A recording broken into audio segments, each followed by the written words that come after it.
Ever since Anthony Joshua knocked out Francis Ngannou in devastating fashion, he's been waiting for the Usyk vs Fury fight to play out.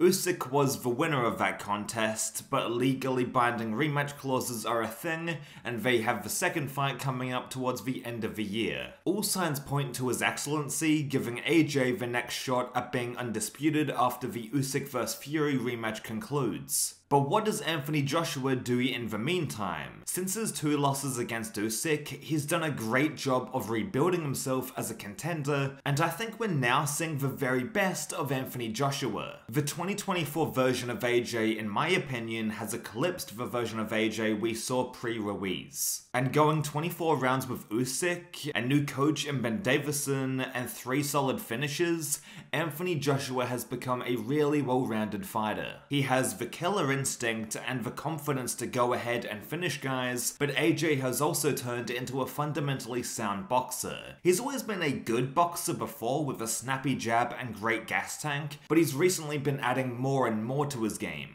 AJ has become less reckless since the Ruiz knockouts, which was a bad trait for a power puncher like him at the time, but now he's melded aggression and being defensively sound together, making the complete package. This version of Anthony Joshua beats Tyson Fury, but it's gonna be a while until we get that fight due to the usual boxing politics that we see in the sport. If Fury beats Usyk in the rematch, depending on how close the fight is, we might end up seeing a trilogy, and in that case, the Fury vs AJ fight will take even longer to make. One of the key reasons as to why Anthony Joshua is succeeding right now is consistency, and the quantity of bouts he's been having recently. Sure, the opponents may not have been elite, but ring time is still very important and impossible to replicate properly in the gym. So with that being said, who does Anthony Joshua fight after his unironically brilliant performance against Ngannou? There are 3 possible matchups that make sense to me, and out of those, there's one that's for sure going to happen next. Let's order these fights from least likely to most likely. Anthony Joshua vs Joseph Parker 2 makes a lot of sense, but I don't believe this fight will happen for a while due to various circumstances. For one, the first fight was not very entertaining to watch. AJ walked Joseph Parker down and kept the latter at bay with a jab, but it was a fairly pedestrian performance from him, all things considered. The fight itself was competitive, but not that explosive or engaging, especially for a heavyweight title fight. Since the loss against Joe Joyce, Joseph Parker has gone on a similar journey to AJ and has rebuilt himself as a top contender in the scene.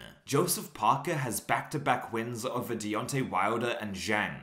Those are some fantastic names to have on your record. Yes, I know that Wilder had a terrible performance, he barely threw a punch and it was light work for Parker, but still, Joseph Parker fought a great fight with a real measured approach. Zhang underperformed as well, but he still gave Joseph Parker some problems with the 2 knockdowns. Parker got the win ultimately, and since then he's been calling out AJ for a rematch. Although Joseph Parker has some great wins that AJ does not have yet, I don't believe the second fight between the 2 happens. I just have a feeling that AJ's promoters think that Joseph Parker doesn't have an entertaining enough style to fight Anthony Joshua. And also, he isn't a big star. So as much as Joseph Parker deserves to fight AJ, I think we can scratch that name off the list for now of potential opponents. Zeilei Zhang is a solid boxer that could knock Anthony Joshua out, but I don't believe he will if they fight. Zhang never stops coming forward and his combinations are deadly when he throws them, but AJ has improved so much defensively and can just box him from the outside. Zhang will then gas out by round 6, and AJ can either go for the TKO or just push him around to a decision. The stamina levels between the 2 are not even comparable.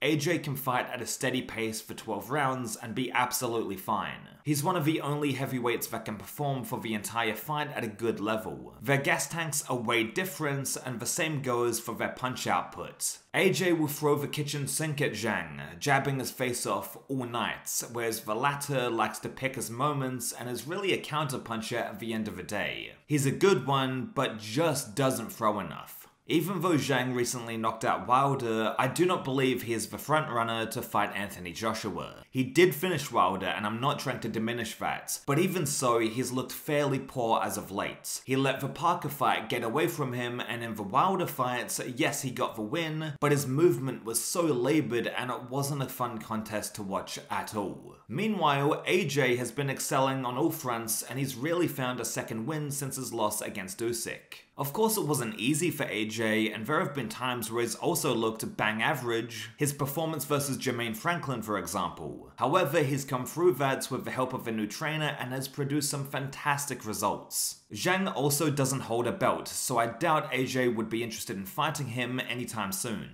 With that in mind, if the IBF strips Usyk of their world title, then Daniel Dubois would be promoted to the IBF heavyweight champion, as he is the current holder of the interim belt. Regaining all the titles back is priority number 1 for Anthony Joshua, and he can sneak in the back door and snatch that IBF belt at least if he fights Dubois. AJ vs Triple D, that's the fight to make. It will be a title fight if the IBF strips Usyk, and I think that's what AJ is banking on here. Then, if he fights Dubois and wins, he can unify the division against the winner of Usyk vs Fury. How does the AJ vs Triple D fight play out?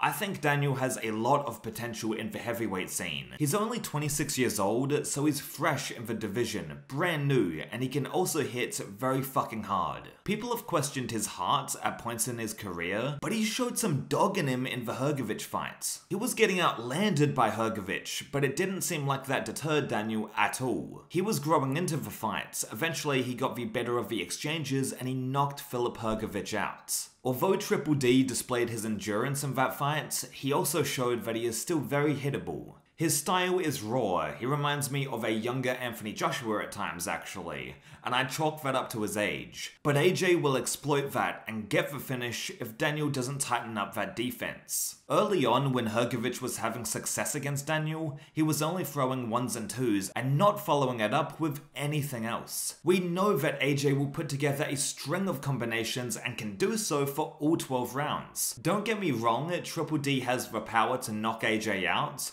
I mean, just look at those clubbing overhands he was throwing at Hrgovic. I think AJ will be too defensively smart and will see those shots coming though. As for Dubois' fight IQ, we've seen that he can adjust in fights. I mean, look at the Hrgovic fight again, but AJ will just be on another level. These new crop of heavyweights coming up, Hrgovic, Dubois, let's throw Zhang in there as well, just seem to be a step below the elite level. They don't have the X factor that AJ, Usyk and Fury have. And if Triple D fights AJ, I feel like AJ can get him out of there with a late stoppage. The Anthony Joshua vs Daniel Dubois fight is the one that makes the most sense if you're team AJ. It's the clearest way to become a 3-time world champion, it's a very winnable fight where you can get the finish, and it would be a domestic matchup for AJ with both of them being from the UK. In September, we all know that AJ is fighting in Wembley, and this would be the perfect fight for that event.